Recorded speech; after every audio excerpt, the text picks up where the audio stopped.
हाय हाय हाय हाय परदेस कितना मुश्किल है यार। परदेसां नूं ते बेटी कुछ गुस्से गुस्से हैगी आ देख लो ते बेटियां नाल तुहानूं पता मुहब्बत ज़्यादा होंदी है। बेटा तो गुजार गुजूर जाता है। अस्सलामुअलैकुम सज्जनों बेलियो तो मित्रों तुहाडा की हाल चाल है। उम्मीद है सारे ठीक ठाक होणगे वधिया होणगे। लਹਿੰਦੇ पंजाब चढ़दे पंजाब वाले सारे मित्रां नूं भैन भरावां नूं सरदार सिख लोगां नूं जिहड़ा ना सत श्री अकाल हो गया जनाब। वैलकम हो गया जो तुसीं पाकिस्तान आउंदे हो तो साड़ा दिल बाग बाग हो जाता है। तो सारे प्रदेसी भाइयों नूं भी सलाम हो गया। अगे वधदे अगे वधन तो पहले साडे इस YouTube channel Punjabi Bablu vlog नूं लाइक सबसक्राइब तो शेयर कर दो जनाब। वाहवा दिन ईद तो गुजारन तो बाद वाहवा दिनों बाद असीं भी परदेसी हो जाना। लास्ट वीडियो आ विलेज विचों अपने विलेजों इस विलेज नूं इहो जिहियां चीज़ां नूं जिथे इंसान जम्मिया होवे रिहा होवे पलिया होवे ते उहनूं छड्डना बहुत मुश्किल हुंदा है। ते फिर खास तौर ते लਹਿੰਦੇ पंजाब पाकिस्तान दे पिंड चाहे वो पिंड पंजाब दे होण बलोचिस्तान दे होण KPK दे होण जित्थों दे मर्जी होण ते उन्हां पिंडां नूं छड्डना ते जिथे इहो जिहा सब्ज़ा होवे हरियाली होवे ट्यूबवैल होण खेत होण ते चार चपेरे जेह्ड़ियां ग्रीनरी होवे ते फिर तुहाडा उत्थे बचपन गुजरिया होवे ते समझण वाले समझ सकदे ने कि उस कुल्ली नूं उस घर नूं चाहे ਉਹਦਾ झोंपड़ी वर्गा घर क्यों नहीं ते ਉਹਦੇ ते किद्दां कहंदे ने बाले छतीरियां छत के ਜਿਹੜਾ घर होवे ना एक झोंपड़ी होवे ਉਹ भी घर ਜਿਹੜਾ एक इंसान नूं अजीज़ हुंदा है। जिवें एक चिड़िया नूं एक परिंदे नूं अपना एक घोंसला तिनकिਆਂ ਦਾ बनाया होवे है ना अजीज़ हुंदा है। सानूं भी ਐਵੇਂ ही अजीज़ है ਉਹ सारियां चीज़ां। ते अज लास्ट डे हैगा जनाब। फिर परदेसां नूं टुर जाना है बच्चों की रोज़ी रोटी करने वास्ते। तो अल्लाह ताला तमाम परदेसियों को खुश रखे तो अल्लाह ताला जिहड़े परदेस जाके रोज़ी रोटी कमाते हैं अपने बच्चों वास्ते उन्होंने खुश रखे।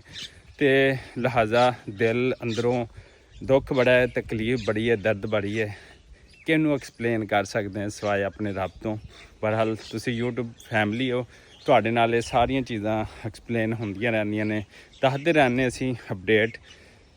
ते बड़ा औखा है छोटे छोटे बच्चों नूं छड्डना। मेरी बेटी जन्नत फातिमा अब्दुल रहीम वो बड़ा मिस करता है। तो अज जाते हुए उन्होंने भी वो जोड़े मोमेंट्स होंदे ना एक वालदैन वास्ते अपने बच्चों नूं छड्ड के परदेस जाना बड़ा तकलीफ दे हुंदा है। तो वो भी तुहाडे नाल शेयर करांगे। बाकी अगे वधन तो पहले साडे इस YouTube channel Punjabi Bablu vlog नूं बहुत सारा यार प्यार दे दिया करो। तुहाडे प्यार दी इस टाइम भाई नूं बहुत ज़रूरत है। तो चैनल नूं लाइक सबसक्राइब तो शेयर कर दो। अगे बढ़ते हैं तो अज दी डेली रूटीन तुहाडे नाल शेयर करते हैं जनाब। लो जी अलहमदुलिल्लाह परदेसी परदेस नूं जान लगे ने ते बेटा बेटा मैनूं बड़ा मिस करेगा। तो ऐ देख ऐ सुत्ता पिया हैगा। हाय हाय हाय हाय परदेस कितना मुश्किल है यार। आया है मेरा बेटा माशाल्लाह। हाय हाय हाय हाय ये लम्हे ये दुख ये दर्द बस बच्चों वाला समझ सकता है। जी अलहमदुलिल्लाह बेटा जिहड़ा सुत्ता पिया हैगा ते बेटी नूं जिहड़ी जागदी पई सी इहनूं मिलदे पए हैगे। बैग साडा रेडी हैगा ते असीं हुण निकलण लगे परदेसां नूं। ते बेटी कुछ गुस्से गुस्से हैगी आ देख लो। तो बेटियां नाल तुहानूं पता मुहब्बत ज़्यादा होंदी है। बेटा तो गुजार गुजूर जाता है तो पर इनूं मिल के असीं अपने नूं जा रहे हैं जन्नत फातिमा। चलो कोई बाबा से गुस्से गुस्से बाबा से बाबा जा रहे हैं। अल्लाह हाफिज़ अल्लाह हाफिज़ अल्लाह हाफिज़ ओ अल्लाह हाफिज़ बाबा अल्लाह हाफिज़। चलो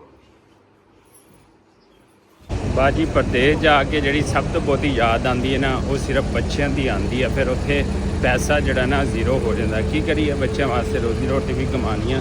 तो इस टाइम टर्मीनल से काफ़ी ज़्यादा रश हैगा टर्मीनल से इस टाइम बड़े मुसाफिर हज़रात भी इतने तो असीं जड़ा ना निकलना। लो जी अलहमदुलिल्लाह नाल फैसल मुगर खानपुर तो मुल्तान टर्मीनल जड़ा उत्थे पहुँच गया अलहमदुलिल्लाह। काफ़ी ज़्यादा सफ़र सीगा 3 ਘੰਟੇ ਲੱਗੇ, ਬਸ ਨੀਂਦ ਆ ਗਈ, ਕੁਝ ਵਲੋਗ ਸ਼ੂਟ ਨਹੀਂ ਹੋ ਸਕਿਆ। ਤੇ ਇਸ ਵਾਸਤੇ ਜਿਹੜਾ ਹੁਣ ਵਲੋਗ ਆਪਾਂ ਸ਼ੂਟ ਕਰਦੇ ਪਏ ਹਾਂ ਫੈਸਲ ਫਿਲਮੀ ਨਾਲ। ਤੇ ਅਲਹਮਦੁਲਿਲਾ ਰਵਾਫੀ ਨਾਲ ਪਹੁੰਚ ਗਏ। ਤੇ ਪਿੱਛੋਂ ਕਾਲ ਆਉਂਦੀ ਪਈ ਸੀ, ਕਹਿ ਰਹੇ ਸੀ ਕਿ ਬੱਚੇ ਬਹੁਤ ਜ਼ਿਆਦਾ ਜਿਹੜੇ ਨੇ ਰੋਂਦੇ ਪਏ ਨੇ।